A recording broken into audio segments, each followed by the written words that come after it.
ওমা খালাকতুল জিন্না ওয়াল ইনসা ইল্লা লিয়াবুদুন। আমি তোরারে সৃষ্টি করছি জিন এবং ইনসান এই দুই জাতিরে শুধু আমার ইবাদত করবার লাগিয়া, বুঝলি? আর কোনো কাজ নাই, কারণ শুধু ইবাদত।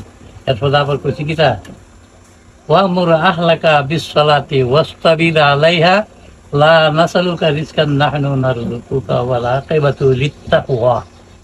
কইছে যে হে আমার হাবিব, তুমি নিজে নামাজ কায়েম করো, তোমার ঘরওয়ালাকে আদেশ করো, আর রিজিক তুমি আমারে দেও না, কিন্তু আমি তোমারে রিজিক দেই। রিজিকের কোনো জামালা করবে না, রিজিকের চেষ্টা আমি করুন।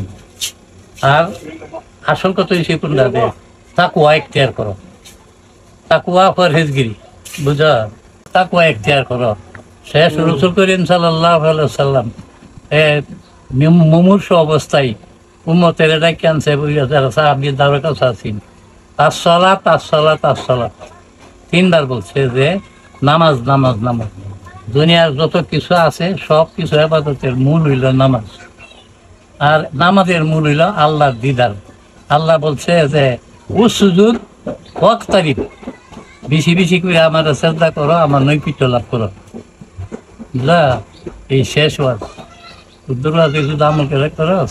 আর সবাই আল্লাহর রাস্তায় আমাদের জন্য দোয়া করবা, আমার যদি কোনো অপরাধ করে থেকে মাপসাপ ফিরে দিলে, এইগুলো কথা আর কি।